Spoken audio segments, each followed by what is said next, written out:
Hello बच्चों, कैसे हैं? कोऑर्डिनेशन कंपाउंड्स में अब तक बॉन्डिंग पढ़ चुके, वंडर्स कोऑर्डिनेशन थ्योरी पढ़ चुके, उसमें वीबीटी पढ़ चुके, उसमें सीएफटी पढ़ चुके, कलर पढ़ चुके, जॉन टेलर ट्रांस इफेक्ट पढ़ चुके।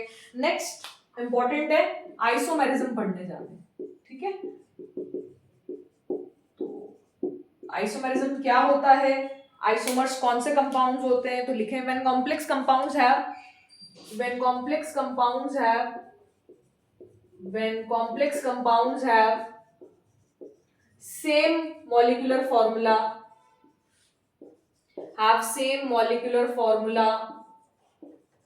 but differ, एक दूसरे से डिफर करेंगे, differ from each other in structure, या तो उनकी स्ट्रक्चर अलग अलग होगी। स्ट्रक्चर अलग होने का मतलब atom to atom bonding sequence, atom to atom bonding sequence. इस एटम के बाद ये आएगा, सेंट्रल मेटल एटम आयन के बाद ये आएगा, फिर ये आएगा, फिर ये आएगा, तो bonding sequence, but they differ from each other in structure or spatial arrangement, that is space arrangement of, they differ from each other either in structure or spatial arrangement of ligands around central metal atom or ion। Central metal atom और ion के around, जैसे Fe2+ है, उसके around अगर space में arrangement different है, तो special arrangement different है, तो उसे स्टीरियो आइसोमर्स कहते हैं, आर कॉल्ड आइसोमर्स। ऐसे कॉम्प्लेक्स कंपाउंड्स को हम क्या कहते हैं? आइसोमर्स कहते हैं। और जो कॉम्प्लेक्स कंपाउंड्स आइसोमर्स होते हैं, तो वो कौन सा फिनोमेना एग्जिबिट कर रहे हैं? आइसोमेरिज्म, ठीक है? आइसोमर्स कंपाउंड्स की फिजिकल केमिकल प्रॉपर्टीज अलग अलग होती हैं, ठीक है? अब मेरी बात बहुत ध्यान से सुनिए, इसमें हमें स्ट्रक्चरल आइसोमेरिज्म आज पढ़नी है, जिनकी atom to atom bonding sequence अलग है। सेंट्रल मेटल एटम आयन के बाद ये एटम आया, फिर उसके बाद ये एटम आया, फिर उसके बाद ये एटम आया, हमें ये पढ़ना है आज। अभी हमें स्पेशल अरेंजमेंट नहीं पढ़नी, मतलब हमें स्टीरियो आइसोमेरिज्म नहीं पढ़नी। तो आइसोमर्स हमें दो टाइप के पढ़ने हैं। पहला पढ़ना है हमें स्ट्रक्चरल और कॉन्स्टिट्यूशनल आइसोमेरिज्म, कॉन्स्टिट्यूशनल आइसोमेरिज्म, और एक होता है स्पेस और स्टीरियो आइसोमेरिज्म, जो हम नेक्स्ट क्लास से पढ़ना स्टार्ट करेंगे। स्पेस और स्टीरियो आइसोमेरिज्म में हमें ज्योमेट्रिकल आइसोमेरिज्म पढ़नी है और ऑप्टिकल आइसोमेरिज्म पढ़नी है, ठीक है? ये हम नेक्स्ट क्लास में पढ़ेंगे। स्ट्रक्चरल और कॉन्स्टिट्यूशनल आइसोमेरिज्म में हमें 4-5 टाइप के आइसोमर्स पढ़ने हैं। तो इसमें हम लिखने जा रहे हैं कि स्ट्रक्चरल आइसोमर्स, पहली बात तो होते क्या हैं। तो स्ट्रक्चरल आइसोमर्स क्या होते हैं? दे difference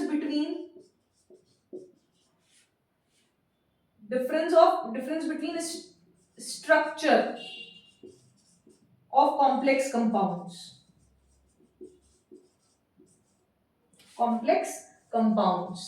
that is atom to atom bonding sequence,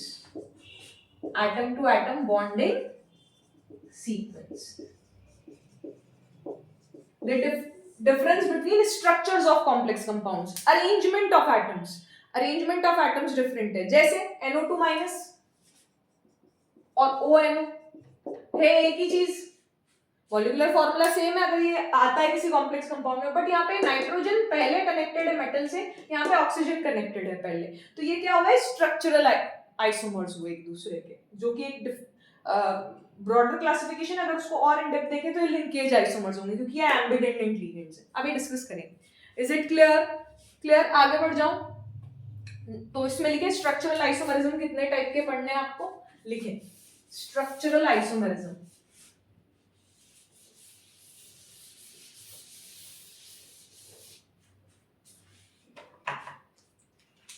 structural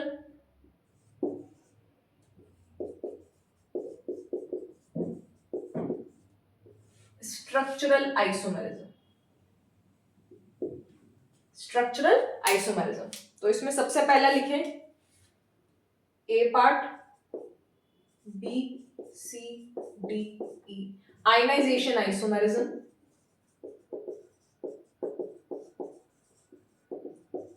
solvate, और सॉल्वेट में हमें कौन सा पढ़ना है? हाइड्रेट आइसोमेरिज्म, ठीक है, हमें जो पढ़ना है बता दूंगी डिफरेंस क्या है। लिंकेज आइसोमेरिज्म, लिंकेज आइसोमेरिज्म, ठीक है, कोऑर्डिनेशन आइसोमेरिज्म,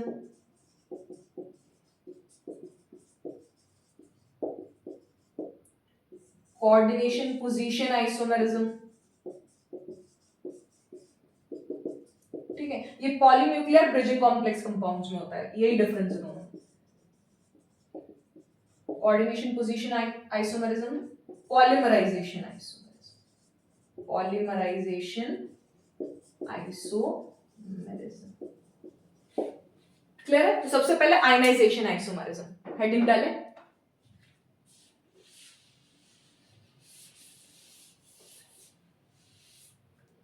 इसमें आप देखें ये it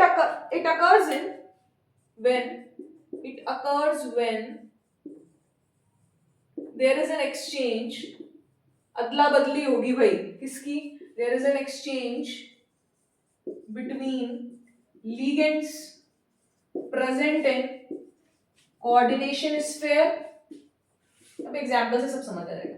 ligands present in coordination sphere and ions present outside the coordination sphere, outside the coordination sphere मतलब काउंटर आयंस, आयनाइजेशन स्फीयर में outside the coordination sphere जिसे हम काउंटर आयंस कहते हैं। clear? So it occurs when there is an exchange between ligands present in this and ions present in this, different types of ions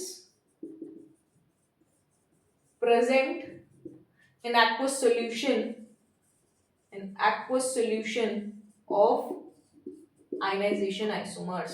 ionization isomers के जब आप पानी में डालोगे तो एक आइसोमर ये आयन देगा, दूसरा आइसोमर ये आयन देगा। जैसे कि देखते हैं cobalt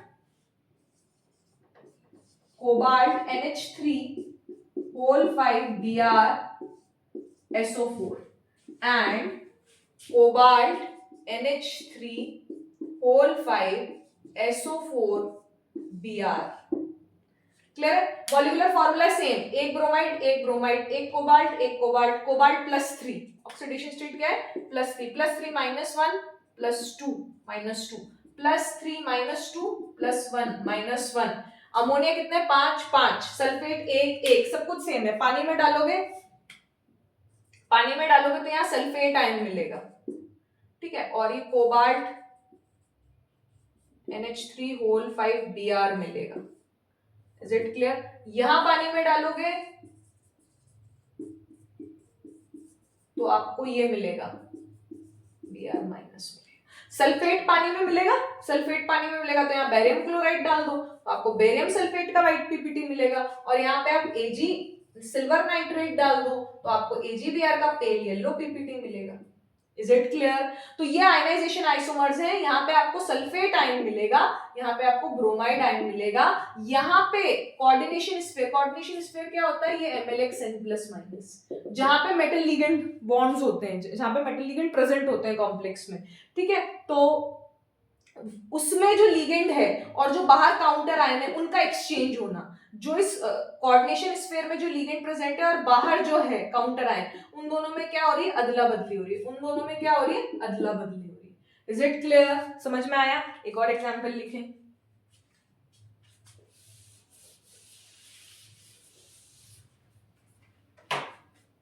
platinum NH3 4Br2Cl2, platinum +4 coordination number 6, platinum +2 coordination number 4, platinum +4 coordination number 6, याद रखना।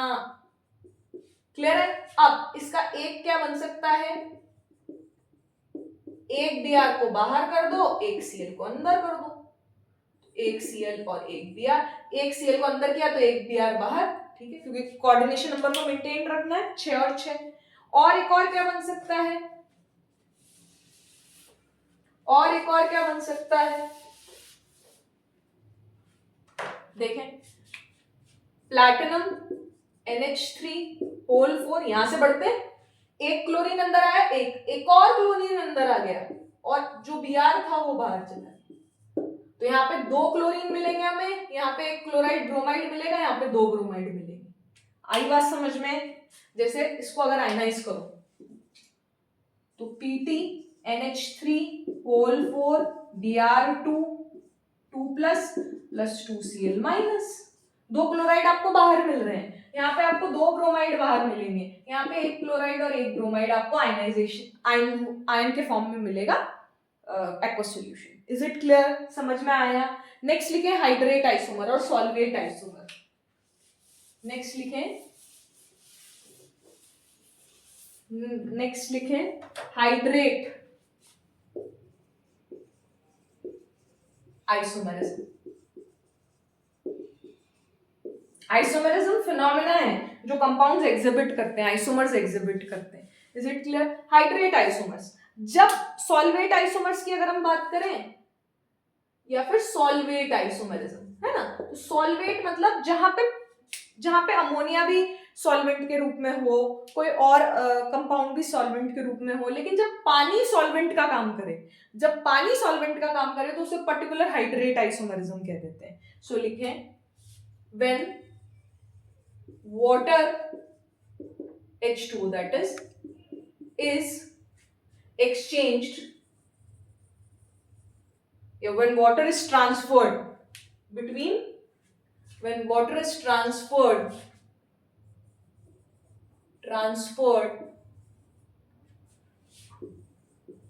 from coordination sphere to counter ion और काउंटर आयन टू, वैसे coordination sphere to counter ion, जैसे chromium H2O whole 6 Cl3। Clear? ये इसमें से एक, क्योंकि ये एक आयनिक कंपाउंड हुआ, कैसे हुआ देख लेते हैं इसको। Chromium H2O whole 6 3 plus 3 chloride. इतना तो समझ में आता है आप लोगों को? ठीक है, तो ये चीज है। तो हमें इसमें ये करना है कि हमें एक H2O को बाहर ले जाना है। एक्चुअली ये जो वाटर ऑफ, जैसे ये जो क्रोमियम होगा, ऐसे देखें, ये जो क्रोमियम है, ये H2O 1 क्लोराइड को अंदर ले लिया मैंने और 2 क्लोराइड बाहर है। अब ध्यान से सुनना, ये एक आयनिक सॉलिड है, ठीक है, 2 प्लस 2 क्लोराइड। आयनिक इंटरेक्शन होगा इसमें और इसमें, आयनिक इंटरेक्शन है। वाटर क्या है, कैसे प्रेजेंट है? वाटर ऑफ क्रिस्टलाइट, क्रिस्टल्स के फॉर्म में। इनके बीच में वॉइड्स होंगे, ये इतना बड़ा कैटायन, ये एनायन, फिर इतना बड़ा कैटायन, ये एनायन, ये इतना बड़ा कैटायन, ये एनायन, एनायन तो छोटे, ये इतना बड़ा कैटायन, ये एनायन। तो ये बीच में जो जगह छूटी है, ये यहाँ पे water of crystallization occurs in ionic solid. Water of crystallization कहाँ अकर होगा? वो वाटर कहाँ रहेंगे? लिखें, water of crystallization occurs in ionic solid। तो आप क्या कर रहे हो? वाटर मॉलिक्यूल्स को ट्रांसफर करे जा रहे हो इस कोऑर्डिनेशन स्फीयर से यहां। तो एक तो ये बन गया, देख रहे हो? एक तो ये बन गया, दूसरा क्या बनेगा? दूसरा ये बनेगा। अभी भी ये आयनिक है, +3 -2 +1 -1, और इसके बीच में 2 water molecules in the form of water of crystals के फॉर्म में है। तो इसके एक तो ये हाइड्रेट आइसोमर, एक ये हाइड्रेट आइसोमर। अब कई बच्चे तीसरा हाइड्रेट आइसोमर भी बनाएंगे, Cl3। मैडम तीनों Cl अंदर ले लो और 3H2 बाहर निकाल दो। भाई ये आयनिक सॉलिड नहीं है, ये तो एक न्यूट्रल मॉलिक्यूल हो गया, क्योंकि +3 -3 0। अब ये वाटर ऑफ क्रिस्टलाइजेशन में नहीं है, ये तो अलग हो गया, इसको कोई अटैच करने वाला नहीं है, कहीं फिक्स होने वाली चीज नहीं है, इसलिए ये हाइड्रेट आइसोमर नहीं है। हाइड्रेट आइसोमर के लिए इस वाटर को आपको फिक्स करना पड़ेगा in the form of water of crystallization ionic solids के अंदर। Is it clear? ठीक है, सो वाटर एक्सचेंज होता है between coordination sphere and counter ion. Clear है? बढ़ जाओ आगे, इसमें एक क्वेश्चन करेंगे। चलिए तो एक और क्वेश्चन करते हैं इसमें। जैसे cobalt En whole twice ClH2O, ये +3 ऑक्सीडेशन स्टेट है, +3 -1 +2 Cl2। क्लियर है?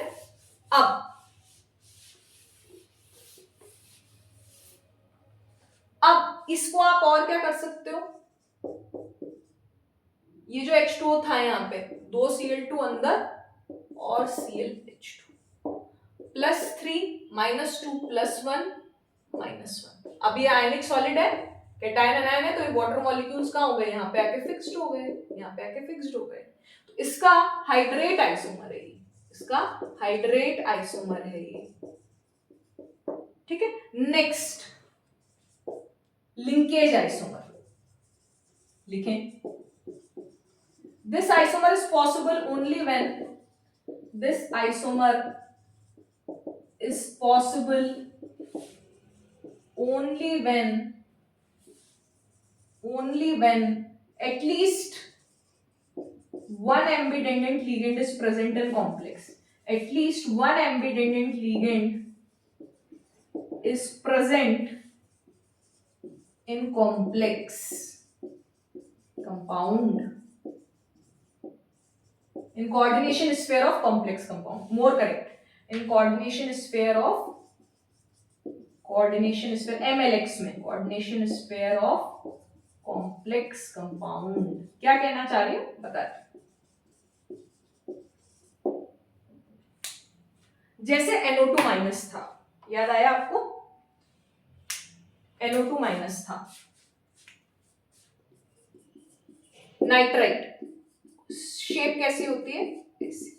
ठीक है, ये नाइट्रोजन से भी मेटल एटम से कनेक्ट हो सकता है, और ये ONO ऑक्सीजन से भी अटैच हो सकता है, ये ऐसे भी अटैच हो सकता है, ये ऐसे भी हो सकता है। Is it clear, is it clear? तो टू डिफरेंट डोनेटिंग साइट्स हैं, उन्हें एम्बिडेंट लिगेंड कहते हैं कि एक लिगेंड में दो डिफरेंट डोनेटिंग साइट्स हो, तो एटलीस्ट एक एम्बिडेंट लिगेंड हो ताकि डिफरेंट हमें आइसोमर्स मिल सके।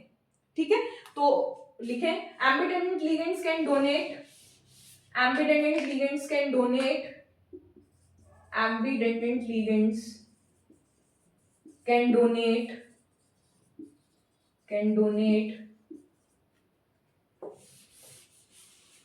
donate from different donor sites, at least दो तो डिफरेंट डोनर साइट्स होती ही हैं, at least 2 different donor sites are present in ambident ligands, 2 से ज्यादा भी हो सकती हैं, at least 2 different donor sites are present in ambident ligands, तभी तो वो एम्बिडेंट है, एम्बिडेंट लिगेंड्स। क्लियर है? तो at least ambidendant ligands can donate from different donor site, at least 2 different donor sites are present in ambidendant ligands। ambidendant ligands के example क्या होंगे बेटा, NO2 माइनस, सल्फाइड, थायोसाइनेट, ये सल्फर से भी कोऑर्डिनेट हो सकता है और नाइट्रोजन से भी कोऑर्डिनेट हो सकता है। क्लियर? और क्या हो सकते हैं, H2O3 2 माइनस, और क्या हो सकते हैं, साइनाइड, ये सब हो सकते हैं। Is it clear? जैसे कि ये सल्फर है, ये यहां से भी डोनेट कर सकता है क्योंकि सल्फर के पास भी लोन पेयर है, या ऑक्सीजन से भी डोनेट कर सकता है, HCN माइनस नाइट्रोजन से भी डोनेट कर सकता है, सल्फर से भी डोनेट कर सकता है, थायोसल्फेट यहां से भी डोनेट कर सकता है और यहां से भी डोनेट कर सकता है, ये कार्बन से भी डोनेट कर सकता है और नाइट्रोजन से भी डोनेट कर सकता है। Is it clear? समझ में आया यहां तक? ठीक है, तो एग्जाम्पल लिखें, पहला एग्जाम्पल लिखें, cobalt NH3 whole 5 NO2 Cl2 and cobalt NH3 whole 5 ONO Cl2, ये +3 -1 +2 +3 -1 +2, इसका नाम क्या लिखोगे आप, इसका नाम क्या लिखोगे, अरे नाम भूल गए थे तुम IUPSC में, याद करो वो दिन, जाने कहा गए वो दिन। अमाइन नाइट्राइटो, अमाइन पहले आएगा तो पेंटा अमाइन, डबल M आएगा, नाइट्राइटो ON, कोबाल्ट किसमें, कैटायन में, तो एज इट इज लिखेंगे कैटायन और उसमें होता है तो कोबाल्ट थर्ड क्लोराइड, इसका नाम ऐसे लिखते हैं pentammine nitrito and cobalt third chloride. और इसका क्या नाम लिखते हैं, पेंटामाइन, वही नाइट्राइटो ओ हो जाएगा बस, कोबाल्ट थर्ड क्लोराइड लिख लोगे आप इसका नाम, नाइट्राइटो ओ लिख लेना, ठीक है। और एग्जांपल देखिए, बहुत इजी सा है, कुछ दिक्कत नहीं है, आप प्रीवियस ईयर क्वेश्चंस लगा के देखना, वैसे मैं शॉर्ट्स में करवाऊंगी एक दो, तो आप, और कुछ मल्टीपल में आते हैं, जैसे एक ऑप्शन जीआई का आ गया, एक स्ट्रक्चरल का आ गया, ऐसे आते हैं, तो जीआई भी जब आप पढ़ लेंगे तब आपको प्रैक्टिस अच्छी हो जाएगी। मैं भी करवाऊंगी कुछ क्वेश्चन, डोंट वरी। NO2SCN 4 5 6, ठीक है, +3 -2 साइनाइड, बाहर भी साइनाइड ले लो, ठीक है। देखो +3 में कोऑर्डिनेशन नंबर कितना है, 2 × 2, नंबर ऑफ लिगेंड्स इंटू 2 4 5 6, ये है -1 -1 +1 -1 एंड, ठीक है। दूसरा कैसा होगा, बहुत सारे बनेंगे इसके, बनाओ। Chromium EN whole twice ONO SCN cyanide, है ना, अंदर की बात कर रहे हैं, बाहर से कोई लेना देना नहीं, बाहर कुछ भी हो, एम्बिडेंडेंट हो नॉर्मल हो, में कोई लेना देना नहीं। फिर क्या होगा, chromium EN whole twice NO2 as it is आ गया, NCS, क्लियर है, NO2 as it is NCS and chromium EN whole twice ONO NCS। तो जब NO2 था, NO2 को सेम रखा तो SCN NCS, अब ONO कर दिया तो SCN NCS, तो टोटल 4 बने, और अगर इसके पूछे जाएं तो 3 है, अगर इसके लिंकेज आइसोमर्स पूछे जाएं बेटा तो 3 है, और टोटल पूछे जाएं तो 4 है। Is it clear? नेक्स्ट लिखे coordination, fourth coordination isomerism, coordination isomerism कैसे पढ़ेंगे इसको, कोऑर्डिनेशन आइसोमेरिज्म को, कॉम्प्लेक्स कैटायन कॉम्प्लेक्स एनायन, पहली बात तो ये क्लियर होनी चाहिए, कॉम्प्लेक्स कैटायन कॉम्प्लेक्स एनायन, ठीक है। सेम मेटल भी हो सकते हैं दोनों में, जैसे हम बात करें platinum NH3 whole 4 palladium chloride 4। अब मैं चाहूं तो इसको प्लैटिनम भी लिख सकती हूं, मतलब अगर मैं ये लिखती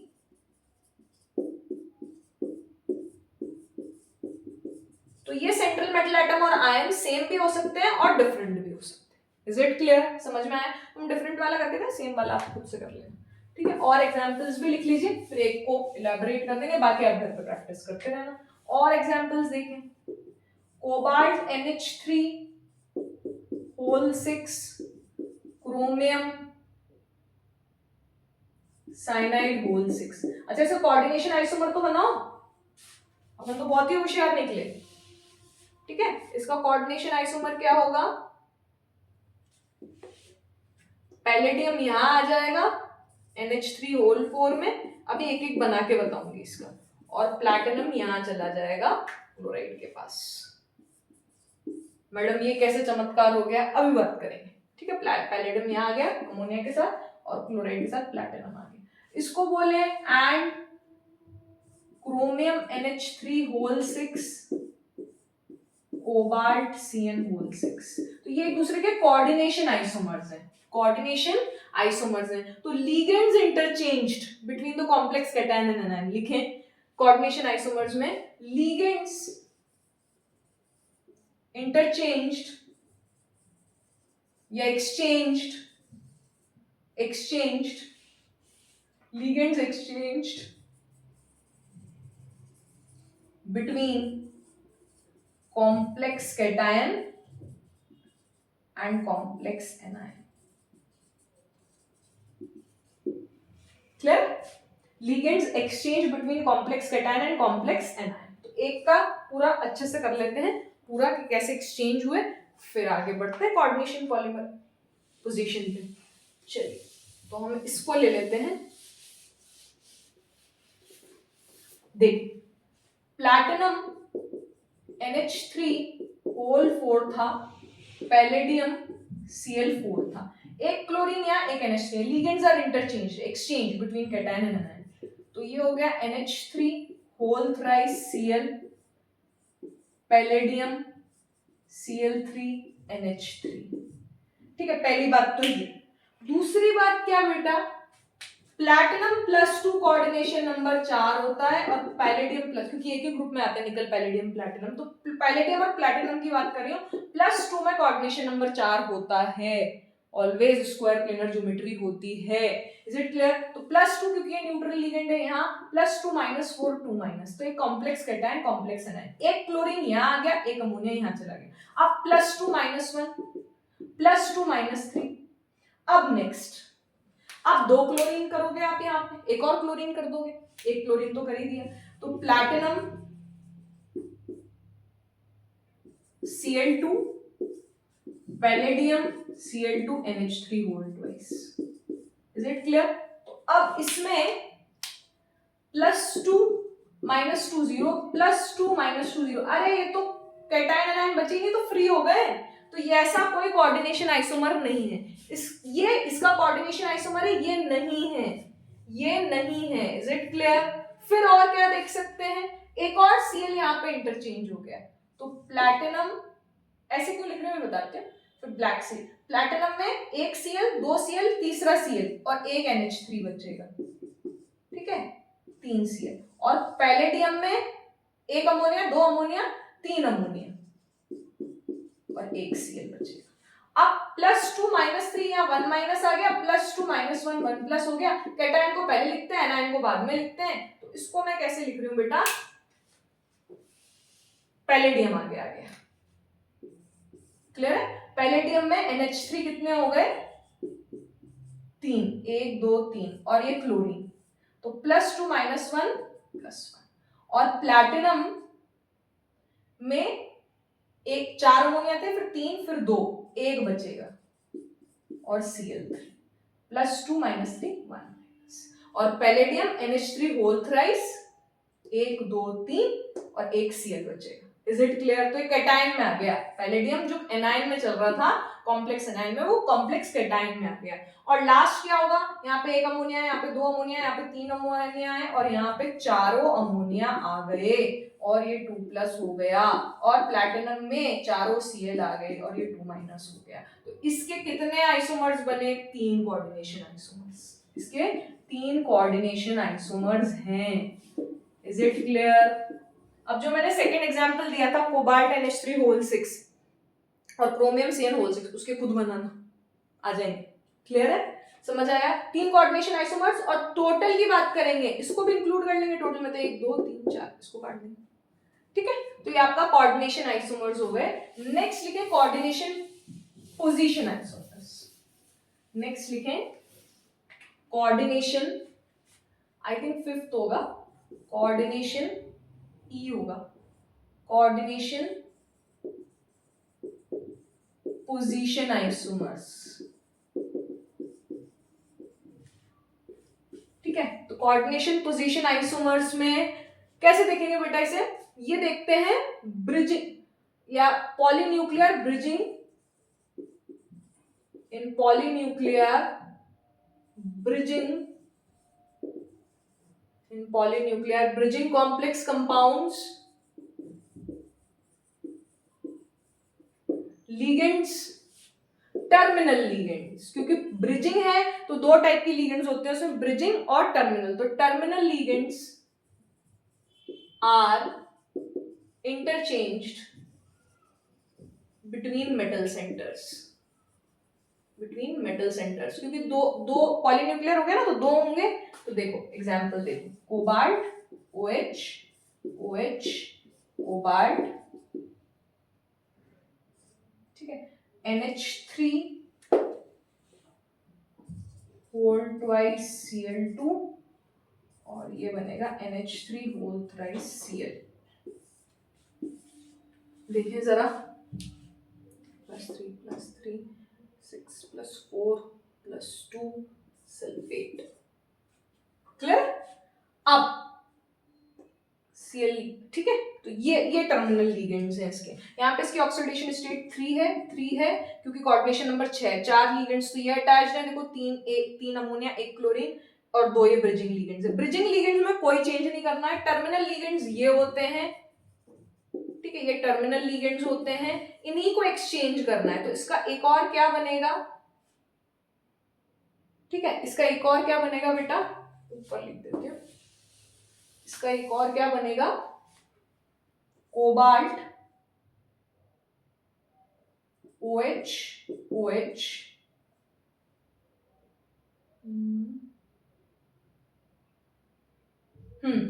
देखते हैं, वेरी इंटरेस्टिंग।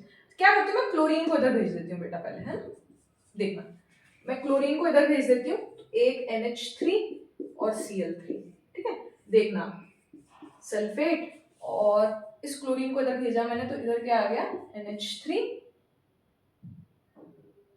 NH3 होल 4, ठीक है। तो उस क्लोरीन को मैंने उधर भेज दिया और इसमें NH3 होल 4 लगा दिया, तो +3 -2 तो +1 और +3, टोटल चार्ज कितना हो जाएगा, +3 +6, +6 में से 3 4 5, +6 में से 3 4 5, तो +1 बचेगा यहाँ पे। तो ये तो अपन ने मिस्टेक कर दी बेटा,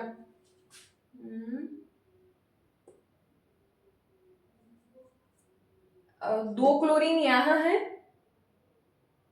और 3 क्लोरीन, आप इसको हाँ NH3 होल 4 ही माने, क्लियर, यस ये है सही, +3 -6 में से 4 गए, 2 + 2 minus, this is the perfect, sorry यहाँ पे क्लोरीन नहीं आएगा, ठीक है। तो ये था, तो हमने जब, गलत है, ठीक है, अब हमने इसमें इंटरचेंज कराया, तो एक क्लोरीन इधर आ गया और एक NH3 उधर चला गया, तो एक क्लोरीन इधर आ गया और एक NH3 इधर चला गया, तो ये NH3 whole thrice Cl, is it clear, यहाँ पे NH3 होल थ्राइस Cl, एक Cl यहाँ चला गया, ठीक है, एक NH3 यहाँ उठ के आ गया, तो NH3 होल थ्राइस हो गया, ये जो ट्वाइस था वो थ्राइस हो गया और एक क्लोरीन ही बचा क्योंकि एक क्लोरीन, तो दिस इज द, क्लियर है, समझ में आया। तो ये इसका कोऑर्डिनेशन पोजीशन आइसोमर्स हैं जहां पे लिगेंड्स इंटरचेंज होते हैं, लिगेंड्स इंटरचेंज होते हैं बिटवीन टर्मिनल लिगेंड्स इंटरचेंज होते हैं between metal centres, is it clear, आगे बढ़ जाऊं, क्लियर है। नेक्स्ट लिखें last, polymerization isomers, polymerization isomers EF,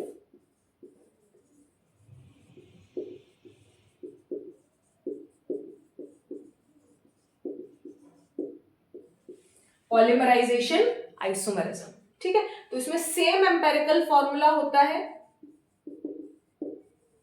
same empirical formula होता है, बट डिफरेंट मॉलिक्यूलर वेट्स होते हैं। कैसे, एग्जांपल से देखते हैं,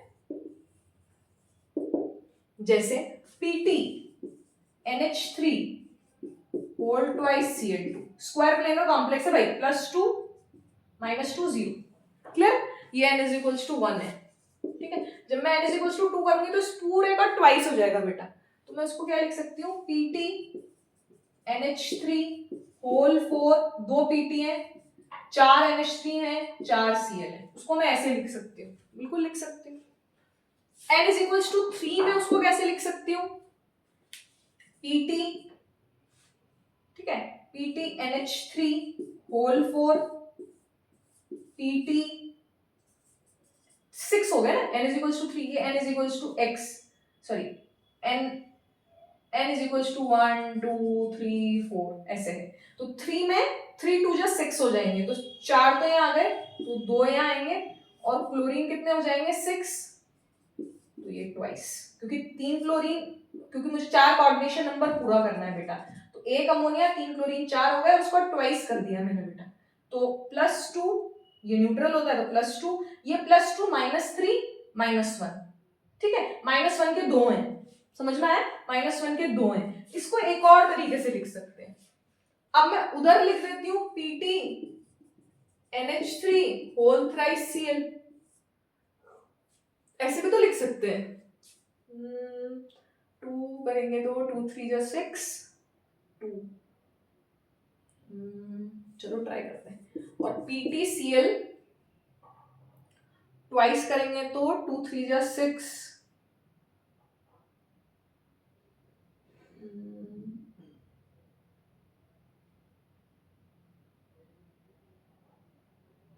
बिल्कुल ठीक है, 3 यहाँ हो गए, 3 यहाँ हो गए, और बाकी एक यहाँ हो गया। ये तो इसको डबल करेंगे भाई, हम इसी को डबल करना पड़ेगा क्योंकि यहाँ पे सिंगल था, एनायन डबल था। अब यहाँ पे ये डबल है और 2 क्लोरीन, तो 4 क्लोरीन बचे 6 में, तो ये आ गया। ठीक है, +2 -4 -2 +2 -1 +1 कितने पे? 2 पे, +1 कितने पे? 2 पे, तो ये आ गया। क्लियर है? समझ में आया?